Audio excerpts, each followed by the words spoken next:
Et depuis le dimanche passé, nous avons engagé un processus de guérison. Parce qu'un disciple qui n'est pas guéri ne saurait plaire à son maître. Quelqu'un n'a pas dit amen. Et nous sommes donc dans le processus de la guérison, dans le processus du renouvellement, dans le processus de rétablissement, dans le processus de restauration.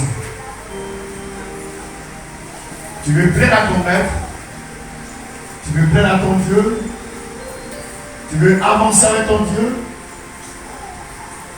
Il est important qu'il soit guéri. Il est important qu'il soit restauré. Il est important que tu expérimentes la puissance de Dieu. Afin de pouvoir saisir les promesses de l'Éternel pour toi. Le désir de ton Dieu, c'est de le voir émerger dans le Seigneur. Le désir de ton Dieu, c'est de te voir avancer. Le désir de ton Dieu, c'est de te voir aller de l'avant. Quelqu'un n'a pas dit amen. Mais aussi longtemps que nos cœurs ne sont pas guéris, aussi longtemps que ton cœur n'est pas restauré, il te serait très difficile d'expérimenter la puissance de Dieu dans ta vie. Nous sommes donc dans ce processus de guérison. Nous s'assurer la fin de l'année s'achève. On demande au Seigneur de nous restaurer. On demande au Seigneur de nous guérir. On demande au Seigneur de nous relaxer. Pour que nous puissions expérimenter sa main puissante dans nos vies. Alléluia. Dieu guérit. Dieu rétablit.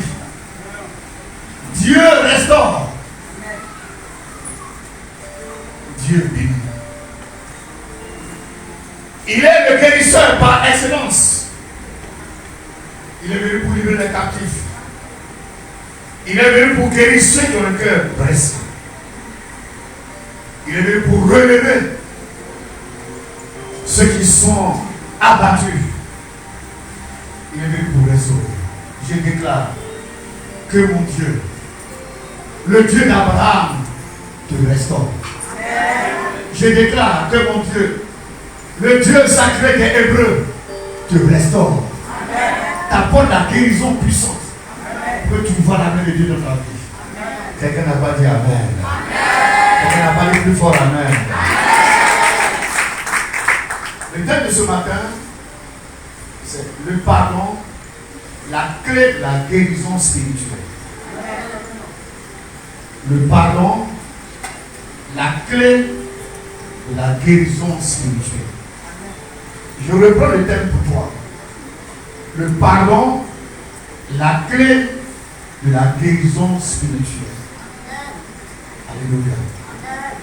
Alléluia. Alléluia. Est-ce que nous voulons te restaurer? Est-ce que nous voulons voir la main de Dieu dans nos vies? Est-ce que nous voulons qu'en cette fin d'année, Dieu marche avec nous? Qu'il nous prenne sa gloire? Dieu va le faire. Dieu va te visiter. Dieu va te restaurer. Dieu va te bénir. Dieu va restaurer ton âme. Dieu va libérer ta vie. Dieu va t'apporter la guérison et le soulagement. Dieu va t'apporter le réconfort. Si tu crois, dis amen, amen, amen, amen, amen. Si tu crois, dis encore plus fort, amen, amen, amen, amen. Dieu va guérir ton cœur. Alléluia. Dieu va le faire. Dieu mettra tout en place pour que ton âme en cette fin d'année soit restaurée. Dieu va te guérir. C'est pourquoi nous parlons de la guérison du cœur. Le cœur de l'homme, c'est son âme, c'est le centre de ses émotions, c'est le centre de ses sentiments, c'est le centre de sa volonté, le centre de son intelligence. C'est ça le cœur, c'est ça l'âme.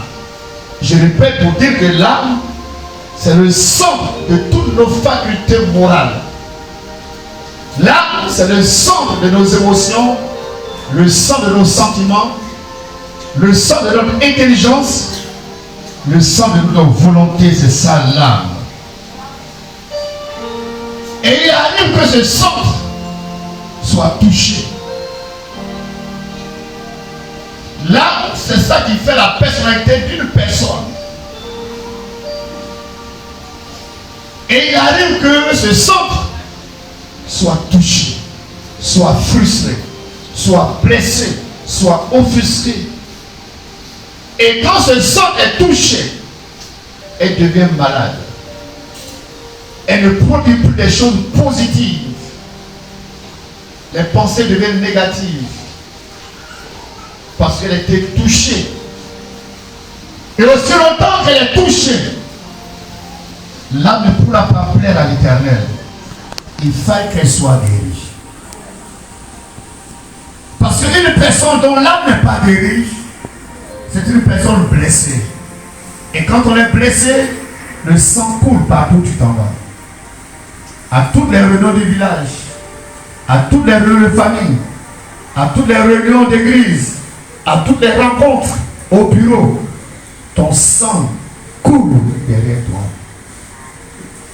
Et aussi longtemps que ton sang coulera derrière toi, Dieu ne pourra rien faire. Ce qu'il demande, c'est que tu sois guéri. Ce qu'il demande, c'est que ton cœur soit guéri. C'est pas qu'on voit que le premier message du Seigneur, il a dit l'Esprit du Seigneur sur moi parce qu'il m'a envoyé pour guérir. Il m'a envoyé pour guérir ceux qui ont le cœur brisé. Le Seigneur, cette année 2024, il ne reste que 2 mois. Sinon, novembre, décembre, Dieu va te guérir. Il te donne la force.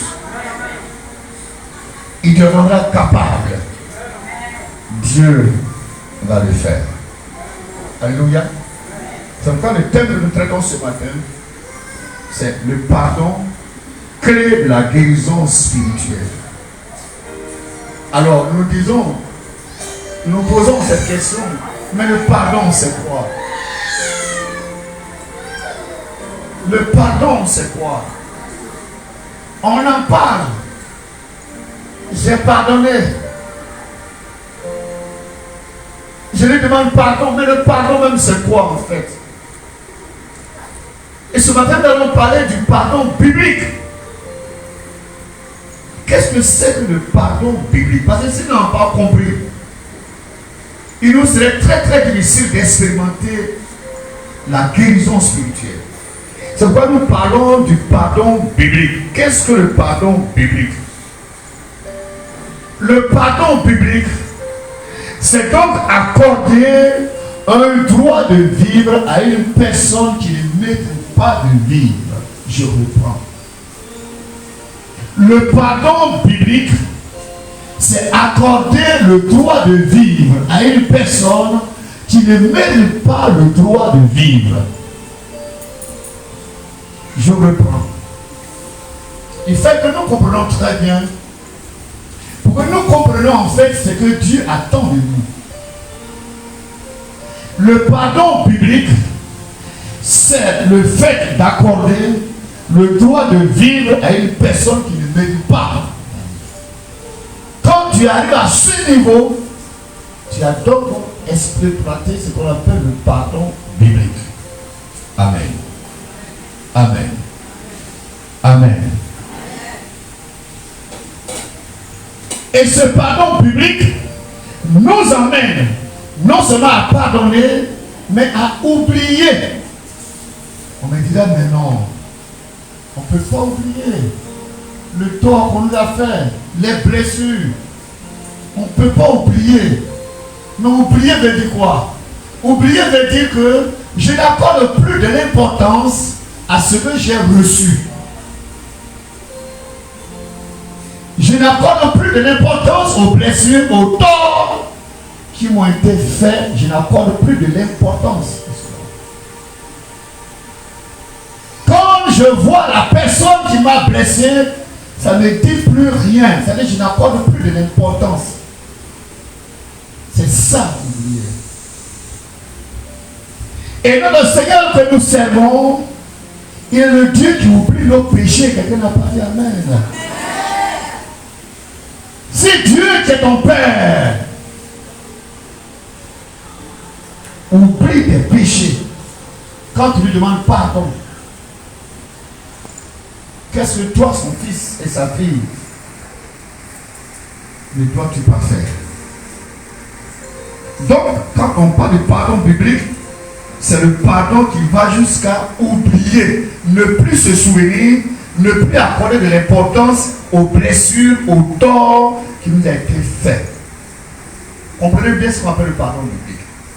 Lorsque nous lisons dans Hébreux chapitre 8, verset 12, Hébreux chapitre 8, le verset 12,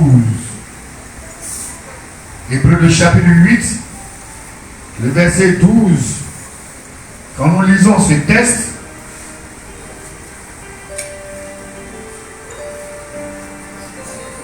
Hébreux chapitre 8, vous prenez vos passages bibliques, vous prenez vos calepins pour noter ce qu'il y a à noter. Hébreux chapitre 8, le verset 12. Parce que je pardonnerai leurs iniquités et que je ne me souviendrai plus de leurs péchés, dit Dieu. Il faut noter bien ce passage. Dieu, quand il nous pardonne, il oublie. Il ne tient plus rigueur. Il ne nous maintient plus. Il oublie. Et il dit, parce que je pardonnerai leurs iniquités et que je ne me souviendrai plus de leurs péchés. C'est pourquoi quand nous nous repentons, pour avoir commis des péchés, quand nous nous repentons sincèrement, nous sentons que Dieu nous a relaxés, nous a libérés et nous n'avons plus le fardeau de nos péchés et nous approchons mieux de nos Seigneurs avec joie, avec assurance que Dieu nous a pardonné. Parce que ses promesses sont dans sa parole. Quelqu'un n'a pas dit amen. C'est sur la base de ses promesses que nous marchons. Nous croyons que Dieu nous écoute. Nous croyons que nous avons péché contre lui, mais quand nous avons demandé pardon, il a accepté de nous pardonner et il a oublié nos péchés. Ils ne sont plus condamnés, mais nous déclare juste. C'est ça la puissance du pardon. Quand Dieu nous pardonne, il nous pardonne totalement. La Bible nous dit, il efface nos péchés. Et dit, je ne me souviendrai plus de leurs péchés. Dans Hébreux chapitre 10, que vous notez également avec moi, suivez bien s'il vous plaît. Hébreux chapitre 10, verset 17. Hébreux chapitre 10, verset 17, il dit, et je ne me souviendrai plus de leurs péchés et de leurs iniquités. Dit Dieu. Dieu nous fait la promesse d'oublier nos péchés. Ça veut dire quoi? Dieu ne nous condamne plus. Ça veut dire quoi? Dieu nous accorde le droit de vivre. C'est ça le pardon. Alléluia. Alléluia. Dans le mot pardon, il y a deux petits mots. Par et puis don. Par et puis don. Le don est une grâce. Le don est une faveur. Le don est quelque chose qu'on ne mérite pas. La loi juive disait un pour un, dent pour dent. Mais Christ est venu pour dire que nous devons vivre par don. En fait, quand quelqu'un t'a blessé, il mérite la mort. Il mérite la condamnation, il mérite le jugement. Quand quelqu'un a fait du tort, il mérite la mort. Mais il demande simplement de vivre par grâce, par don. Ça veut dire quoi? Donne-moi le don de vivre. C'est pourquoi le pardon s'octroie à celui qui ne mérite pas. Donc la parole te demande simplement le droit de vivre. Donne-moi de vivre par don. Donne-moi de vivre par faveur. Donne-moi de vivre par grâce. C'est bon? C'est bon? C'est ça le pardon. Donc quelqu'un qui vient vers toi pour dire pardon, c'est-à-dire en fait je ne mérite pas la vie, mais laisse-moi vivre par grâce. Laisse-moi vivre par don. C'est ça le pardon. Et oubliez de dire que je n'accorde plus de l'importance ou de l'intérêt aux blessures, à tout ce que j'ai reçu comme tort, je les minimise. Je les minimise. Que Dieu, mon Dieu, te donne la force et la capacité de minimiser tous les torts que tu as reçus. Depuis l'année 2024, toutes les blessures que tu as reçues et qui sont venues chagrer ton cœur, que Dieu te donne la force de les minimiser afin que tu vis de façon heureuse. Quelqu'un n'a pas dit amen. Ça fait que quand tu vois la personne, ton âme ne la rejette plus. C'est ça le pardon. Quand tu arrives à pardonner à quelqu'un, ton âme ne la rejette plus. Mais à partir du moment où tu dis que tu t'es pardonné, et que vous devez vous croiser, et que tu prends un chemin, tu n'as pas encore pardonné. Et souvent dit non, j'ai déjà pardonné.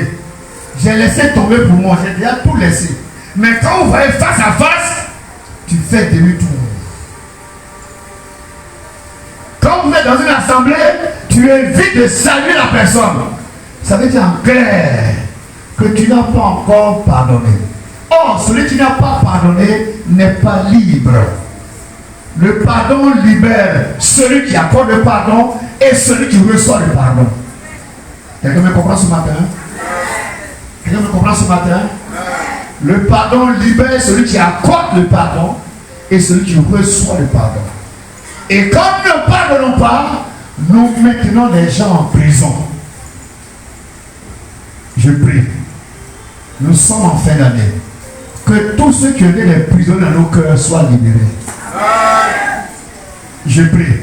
Que tous ceux que nous avons en prison dans nos cœurs soient libérés. Alléluia. Il dit Alléluia. Alléluia. C'est ça le pardon. Je vois le frère, je vois la soeur. Je suis relax. Ça veut dire que j'ai accordé le pardon. Je vous explique ce que c'est que le pardon biblique. Mais à partir du moment où je vois le frère, où je vois la soeur, et que je suis gêné, et que j'ai du mal à lui dire bonjour, j'ai du mal à l'approcher, j'ai du mal, ça veut dire que fondamentalement, je n'ai pas encore pardonné. Je n'ai pas encore pardonné. Je suis gêné, ça prend de gêne. Ça prend de dérange. Ça veut dire qu'il y a quelque chose qui ne va pas. Mais au cours de ce message, le Seigneur nous aidera. Il nous donnera la force de pardonner. Quelqu'un n'a pas dit amen. Nous allons voir en deux les recommandations de notre Seigneur en ce qui concerne le pardon. Qu'est-ce que notre Seigneur nous dit? Nous sommes des disciples du Seigneur. Nous sommes des enfants de Dieu. Nous sommes des chrétiens. Qu'est-ce que le Seigneur nous enseigne à propos du pardon? Qu'est-ce que le Seigneur nous recommande? Ouvrez bien vos Bibles et nous allons lire ensemble les passages bibliques. Qu'est-ce que Dieu nous dit en tant que des enfants de Dieu? Frères, sœurs, ouvrons nos oreilles et écoutons la parole du Seigneur. Prenons Éphésiens chapitre 4, verset 32. Si tu vas donner, tu notes les recommandations du Seigneur en ce qui concerne le pardon. Et si tu n'as pas rappelé dans la lecture, tu notes les différents versets que nous allons lire ensemble. Et il faut bien écouter. Éphésiens chapitre 4, verset 32. Il dit, soyez bons les uns envers les autres, compatissants, vous pardonnant réciproquement, comme Dieu vous a pardonné en Christ. Waouh! Est-ce que quelqu'un peut dire moi waouh? Est-ce que le Seigneur s'adresse à ses fidèles ce matin? Oui, c'est fort. Il dit, soyez bons. Soyez bons les uns envers les autres, compatissants de l'amour, manifestant l'amour les uns pour les autres, vous pardonnant réciproquement. Je te pardonne, tu me pardonnes. Je te pardonne, tu me pardonnes. Je te pardonne, tu me pardonnes. Pardonnez-vous réciproquement, comme Dieu vous a pardonné en Christ. Tous, nous étions des impudiques, des voleurs, des voyous. Nous avons offensé Dieu. Nous avons atteint la sainteté de Dieu. Nous avons commis péché sur péché. Et Christ par sa mort sur la croix, a accepté de nous pardonner pour que nous soyons réconciliés avec Dieu. Christ nous a pardonné. Et le Seigneur dit, si nous avons regardé et mesuré la grandeur du sacrifice expiatoire de Christ à la croix pour nous, pour le pardon de nos péchés, alors pardonnez-vous les uns les autres. Pour dire que celui qui n'arrive pas à pardonner, il n'a jamais compris la grandeur et l'ampleur du pardon de Christ à la croix pour lui. Je peux seulement venir à l'église, m'attendant à des bénédictions matérielles, financières, etc., etc. Mais ne pas réaliser à quel point Christ a payé pour moi, pour que je sois pardonné. Et l'apôtre Paul dit que si vous regardez à quel point Christ vous a pardonné, comment il a souffert pour que vous soyez pardonné, pour que vous soyez réconciliés avec Dieu, alors pardonnez-vous les uns les autres. Qui a déjà réfléchi ou pensé au sacrifice de Christ à la croix pour lui? Tu t'es assis comme ça et puis tu as regardé. Tu méritais la mort, la sentence, le jugement. Et puis, du coup, tu te réveilles, tu vois, tu réalises. Non, je méritais. Mais si je vis, c'est parce qu'un prix a été payé pour moi, j'ai été pardonné. Est-ce qu'il t'est arrivé de penser à ces choses de foi? Amen. Et si vous êtes arrivé le jour comme ça, de vous asseoir, pas regarder aux finances, pas regarder je vais aller pour que je sois béni, non, non, non, mais regardez à quel point Dieu vous a innocenté en allant à la croix. Les blessures qu'il a portées, les coups de fouet qu'il a portés, son sang versé pour le pardon de tes péchés. Tu ne peux pas ne pas recevoir le pardon du Seigneur et refuser le pardon aux autres. Ça veut dire que tu n'es pas encore converti. Je ne sais pas si je me fais comprendre. Tu ne peux pas. Tu ne peux, moi, je ne peux pas. Tu ne peux pas réaliser que misérable que tu étais, tu méritais la mort, le jugement de Dieu. Et puis aujourd'hui, tu étais innocenté. Dieu a enlevé le fardeau sur ta tête. Il t'a innocenté. Tu ne peux pas ne pas pardonner à ton frère, à ta soeur, pour avoir reçu le pardon. C'est ce que l'apôtre Paul a voulu nous dire. Quand nous prenons Matthieu chapitre 5, verset 23 au verset 24, que tu notes. Matthieu chapitre 5, prenez bien et suivez bien. C'est la parole de Dieu qui apporte la puissance.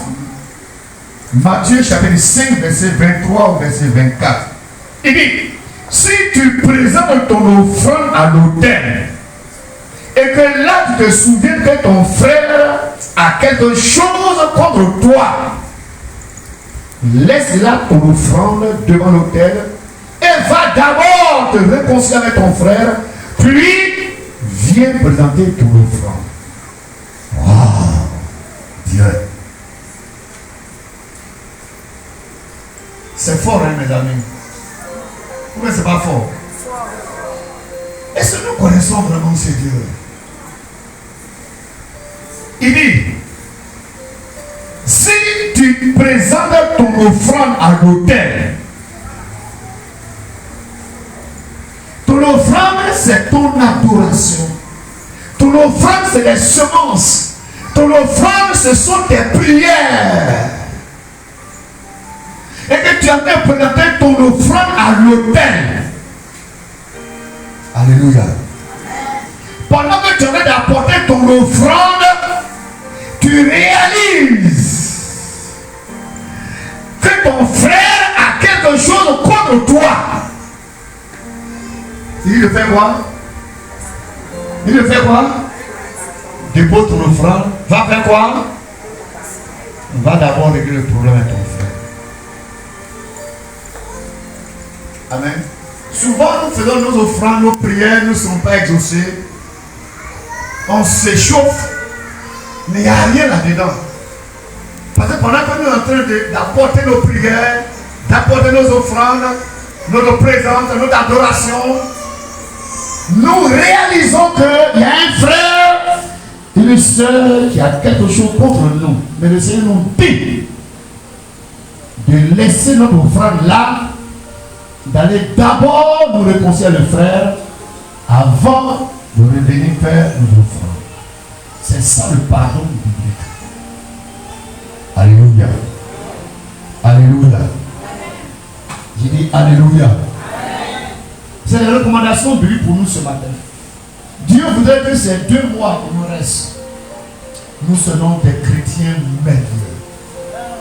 Dieu veut déverser sa bénédiction dans nos vies. Dieu veut déverser sa bénédiction dans nos maisons, dans nos entreprises. Dieu veut nous visiter. Dieu veut nous guérir. C'est vraiment le thème de ce matin dit le pardon, c'est la clé de la guérison divine, la guérison spirituelle. Et il nous dit, si tu te souviens, là où nous sommes là ce matin, est-ce que tu ne sais pas que quelqu'un a quelque chose contre toi? Depuis toute la semaine, depuis 1 mois, est-ce qu'il n'y a pas un frère, un parent, une soeur, quelqu'un? Tu sais que le frère ou la soeur t'en veut, a quelque chose contre toi. Le Seigneur te dit ce matin, dépose ton enfant. Va, le conseil à ton frère. Et puis après tu le. Il nous dit cela pour notre bien. Quelqu'un n'a pas dit amen. Dieu veut travailler avec toi. Dieu veut te défendre. Dieu veut te défendre. Il veut travailler avec toi. Et ce sont les principes du royaume. Nous sommes condamnés à travailler dans ce sens. Pour que nous soyons libérés et guéris. Regardez encore dans Marc chapitre 11, verset 25. Marc chapitre 11, verset 25. Marc chapitre 11, verset 25 que tu donnes. Il dit, et lorsque vous êtes debout faisant votre prière, tu es en train de faire ta prière, tu es debout en train de faire ta prière. Si vous avez quelque chose contre quelqu'un, de l'autre côté, dit si quelqu'un a quelque chose contre vous, maintenant il dit tu en as fait ta prière et tu as quelque chose contre quelqu'un. Pardonnez, afin que votre Père qui est dans les cieux vous pardonne vos offenses. Amen. Lorsque vous êtes debout dans la prière, dans une adoration, et que vous vous rendez compte que vous-même vous avez quelque chose en cœur contre votre parent, contre votre frère, contre votre soeur, contre votre enfant, contre votre mari, contre votre épouse, si vous avez quelque chose contre, arrêtez la prière. Arrêtez quoi? Arrêtez quoi? Réglez le problème. On m'a parlé de l'histoire d'un pasteur qui avait un problème dans son foyer. Il a lutté, ça ne marchait pas. Il avait ses raisons, certainement. Et il va prendre un moment de jeûne et prière pour se retirer, pour chercher la face, parce qu'il veut que l'église soit grande. Il veut que les choses marchent. Et il se retire pour aller prier. Il avait pris pendant une semaine de jeûne et prière. Quand il est arrivé là-bas, le premier jour, bon, il a cherché à s'installer. Le deuxième jour, il a pris son jeûne au sérieux. Et pendant qu'il priait, la voix lui dit, arrête la prière, va. Pendant qu'il quittait la maison pour aller, il n'était pas en accord avec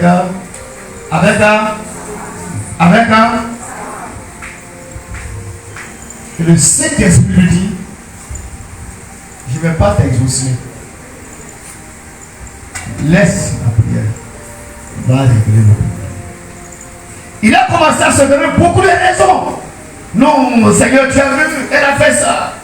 Je suis un pasteur, je veux que l'église avance, mais voici les problèmes qu'elle me fait. Voilà les difficultés, parce que Seigneur, Ça vraiment, je suis venu chercher la phase. Il faut que il finit.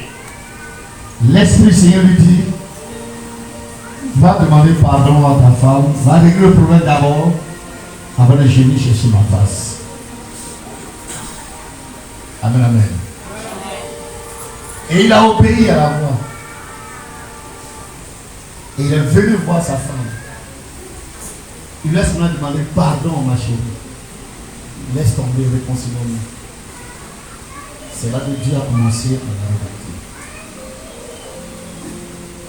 Parce que tu es en train de gêner. Tu es en train de prier. Mais entre toi et ta femme, il y a quelque chose qui ne va pas. Ça ne marchera pas. Tu es femme. Tu es en train de prier. Tu es en train de gêner. Tu es en train d'appeler ton offrande. Tu es en train de louer Dieu.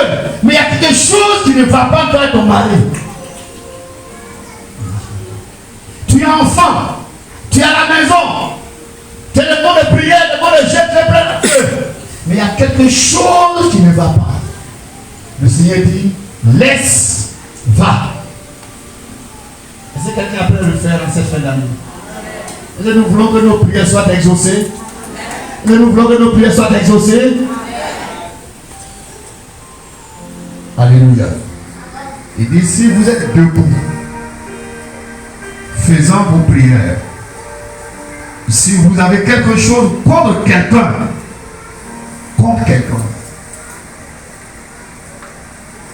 de l'autre côté, il a dit, si quelqu'un a quelque chose contre vous, là il dit, si vous avez quelque chose contre quelqu'un, pardonnez. Si vous avez quelque chose contre quelqu'un, pardonnez.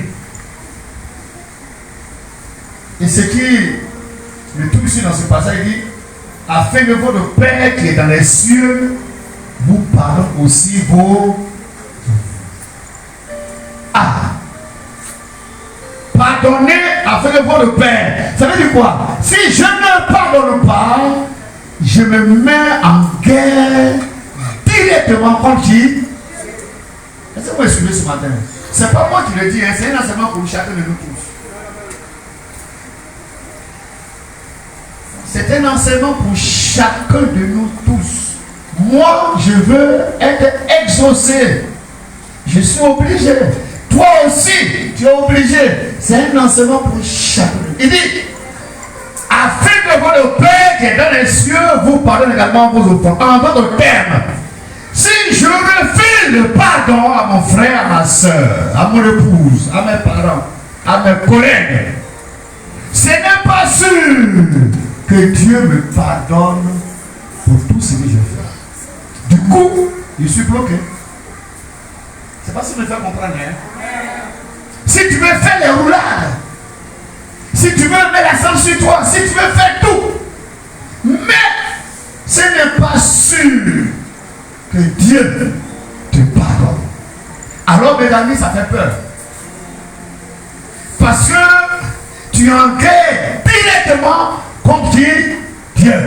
Or, tu ne peux pas aller en guerre contre Dieu et sortir victorieux. Du coup, tu t'affaisses. Amen, amen. Je dis amen, amen. Je dis encore amen, amen. Ça fait peur. Lisons avec moi Luc chapitre 17. Luc chapitre 17. Verset 3 au verset 4. Luc chapitre 17. Le verset 3 au verset 4. Luc chapitre 17. Verset 3 au verset 4.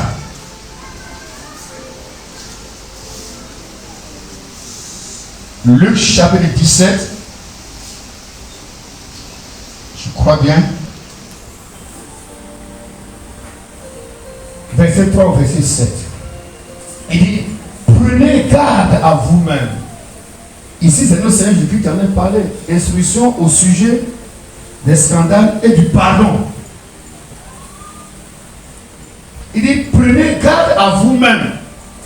Si ton frère a péché, reprends-le. s'il se répand, pardonne-lui. Et s'il a péché contre toi 7 fois dans un jour, et que 7 fois il revient à toi, disant, je me répands, tu lui pardonneras. Amen. Pour dire que nous ne devons pas nous lasser de pardonner. Il dit, prenez garde, attention, prenez garde à vous-même. Si ton frère a péché, reprends-le. Et s'il se répand, pardonne-lui. Reprends ton frère, ce n'est pas crier sur lui, mais c'est de l'amener à comprendre qu'il vient de te choquer. C'est ça aussi, ne pas être hypocrite. Ah, tu viens de me choquer. Tu l'amènes à comprendre, frère, tu viens de me faire mal. Ma soeur, tu viens de me blesser. En tout cas, ce que tu m'as dit, ça m'a fait mal. C'est ça, reprendre. Ce n'est pas crier comme ça sur la personne. Ah, tu viens de me... Tu as dit que ça m'a fait vraiment mal. Il y en a qui disent non, je ne suis pas hypocrite, je ne veux pas dire non. Tu viens de me foncer. Et s'il a compris, alors ça marche. Mais il dit, si ton frère a péché contre toi 7 fois dans la journée, et puis 7 fois, le frère est venu vers toi pour lui pardonne également 7 fois. Amen, amen. C'est fort, hein? Nous sommes dans le pardon biblique pour être restaurés. Il dit 7 fois, il t'a offensé. 7 fois, il a dit pardonne-moi. Le soir, vraiment pardonne-moi. Jusqu'à 16h, vraiment pardonne-moi. 18h, vraiment pardonne-moi. 20h, pardonne-moi. Ah! Matin à 6h, pardon. Tu as fait la même chose. À 8h, tu as fait encore la même chose. Tu m'as parlé de pardonner. Et puis à 10h, tu es venu encore faire la même chose. Tu m'as pardonné. Ah, je ne te pardonne plus. Le ciel dit, tu dois. C'est bon? C'est bon? Mais ce n'est pas sûr que ton frère fait contre toi 7 fois par jour. C'est pas sûr. C'est bon? Qui est prêt à pardonner 7 fois par jour? Si tu réussis ça, tu rentres dans le rang de Dieu directement. Tu deviens fort et brave. Qui peut? Tu arrives au travail, on te fonce, tu pardonnes. Tu arrives au marché, on te fonce, tu pardonnes. 7 fois par jour. 7, c'est le chiffre de la perfection. Soyez parfait comme votre Père est parfait. Tu n'as pas de plus fort amen. Hein? Et vous faites bien acclamer le Seigneur Jésus.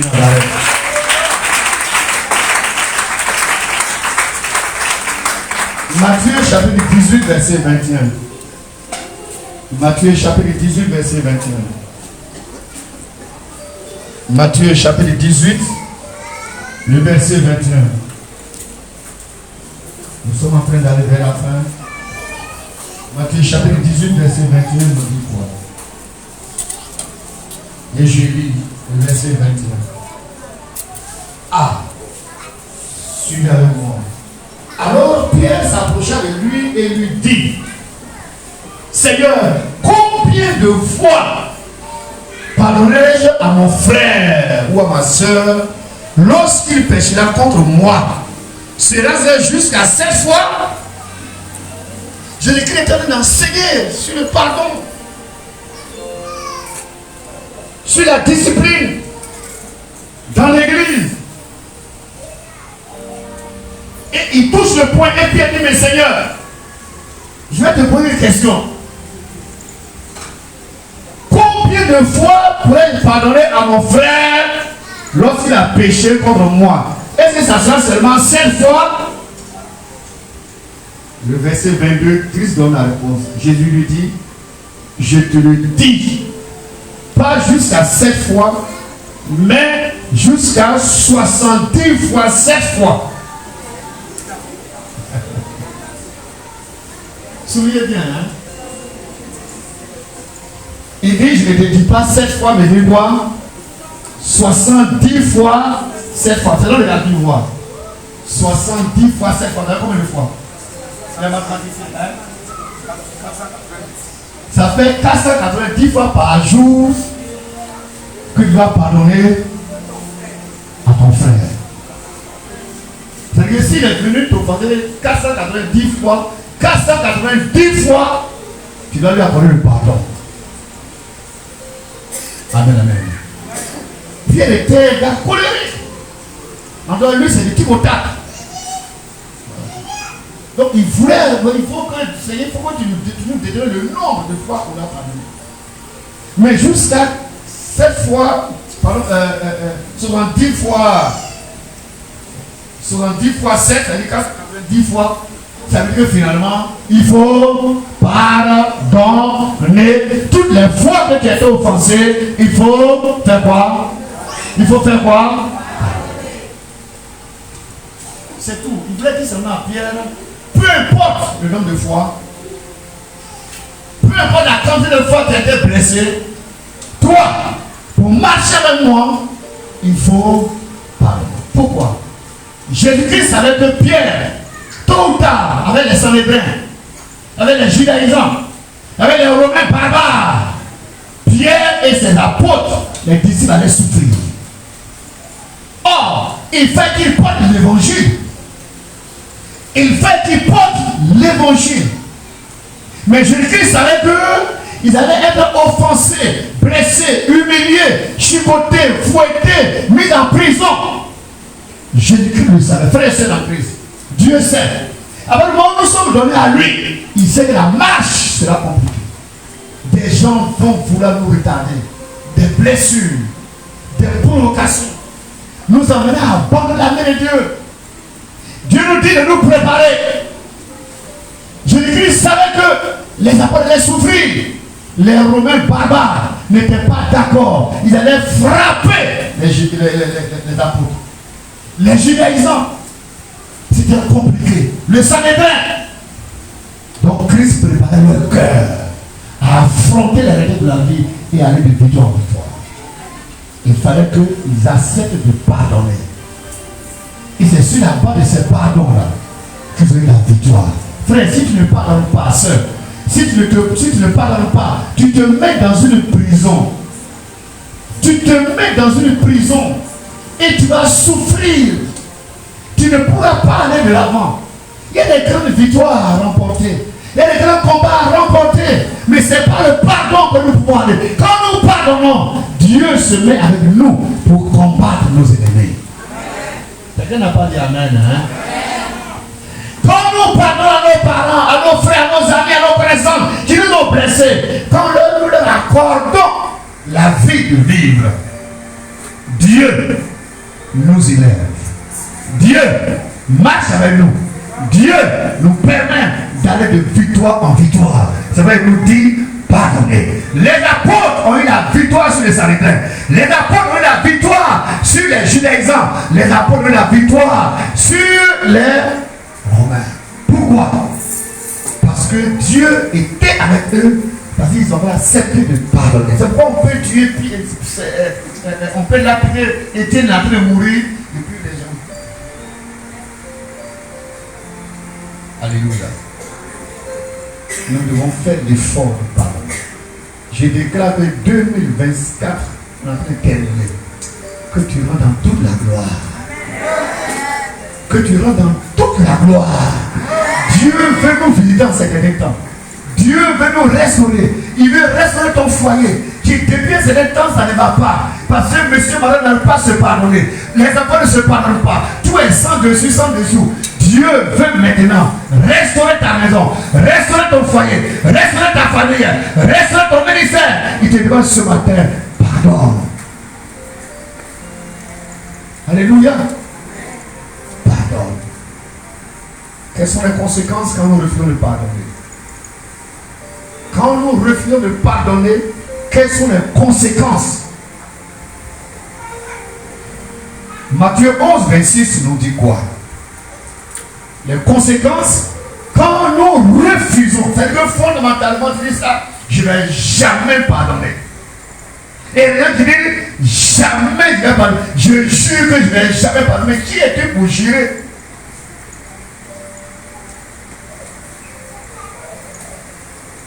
Je jure que je vais jamais pardonner. Donc quand tu juges que tu ne vas jamais pardonner et que tu dis que tu es chrétien, quelles sont les conséquences? Matthieu 11, 26.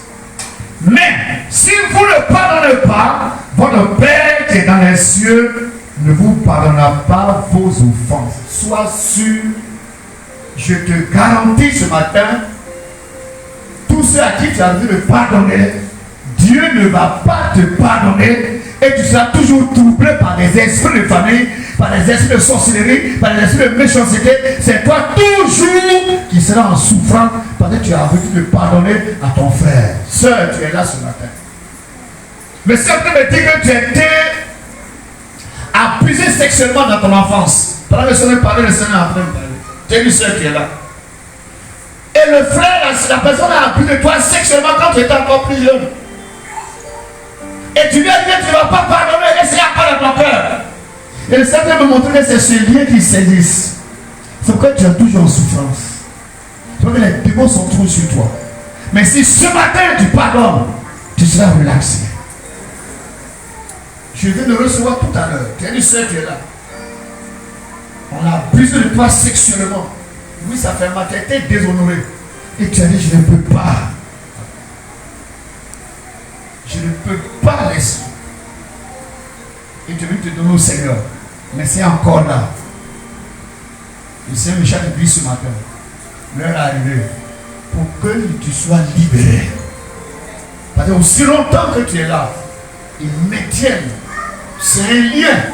Mais c'est par le pardon que tu seras libéré. Quelqu'un n'a pas dit amen.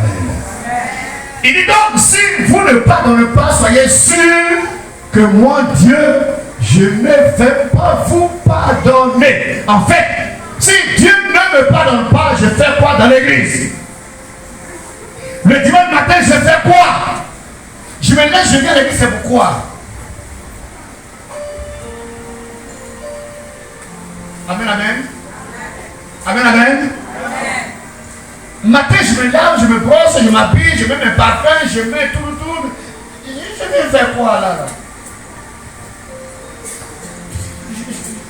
Je viens faire quoi? Parce que celui que je vais adorer, celui que je vais rencontrer pour m'aider, refuse de me rencontrer. C'est comme si on dit, allons à la présidence de la République. Mais tu es sûr que quand tu vas arriver là-bas, les gardes te diront, non, toi tu ne veux pas rentrer. Mais tu vas aller faire quoi là-bas? Quand tu es sûr que tu vas à une réunion, qu'on ne va pas t'accepter, tu ne diras pas. Vrai ou faux? Vrai ou faux? Quand tu parles, il y a une réunion de famille, et que tu es sûr qu'on ne va pas t'accepter à cette réunion, et que tu vas partir là-bas. Tu es sûr qu'en venant le matin, depuis le matin, tu t'es habillé, en venant à l'église, tu es sûr que ton Dieu ne va pas t'écouter. Il ne va pas te recevoir, il ne va pas accepter ton offrande. Mais tu viens quand même, et puis tu te poses. Il t'appelle hypocrite. Il dit, tu es un hypocrite. C'est tout. Tu es sûr que tu ne vas pas t'accepter. Tu es sûr que tes temps de jeûne de prière que tu vas faire, ça sera en vain. Tu es sûr que ton offrande, ta dit tout ce que tu vas donner à Dieu, il ne va pas regarder. Car la parole de Dieu dit que Dieu regarde seulement au cœur et non à la balance. C'est bon? En venant le matin à l'église, soyez sûr que Dieu va te porter. Mais il dit, si tu refuses le pardon à ton frère, le pardon à ton épouse, le pardon à ton époux, le pardon à tes enfants, le pardon à tes parents, sois sûr que moi, Dieu, je ne vais jamais te pardonner. Donc, pendant que tu as dit, jamais pardonner. Si tu as pardonné, si tu es descendu, jamais. Tu vas commencer à jurer. Oui, je joue au nom de temps. Je dis, je ne vais jamais pardonner. Ça, jamais. J'en ai dit à Dieu, jamais, il ne faut pas me pardonner. C'est bon? C'est bon? Si c'est bon, lève la main comme ça, je vais voir. Souvent, nous nous condamnons, hein? Peut-être par ignorance. Nous nous condamnons souvent. Nous-mêmes, on se condamne. Mais la parole qui est claire. Donc, il y a des conséquences. Et moi, ça me fait peur.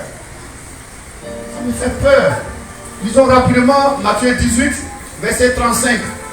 Matthieu 10, verset 35. Matthieu 10, verset 35. Qu'est-ce qu'elle nous dit? C'est ainsi que mon Père céleste vous traitera, si chacun de vous ne pardonne pas à son frère de tout son cœur. C'est ainsi que votre Père céleste va vous traiter. Si chacun de vous refuse de pardonner à son frère, à sa soeur, Dieu va vous traiter. Moi, je ne veux pas être traité. Moi, je ne veux pas. Je veux bénéficier de la plénitude, de la présence de Dieu. Je veux que l'Esprit de Dieu m'accompagne partout. Que la grâce du Seigneur soit avec moi. Et toi? Et toi? Et toi? Je vais être toujours jovial, partout où je suis, heureux, épanoui, voilà, libre. Et toi?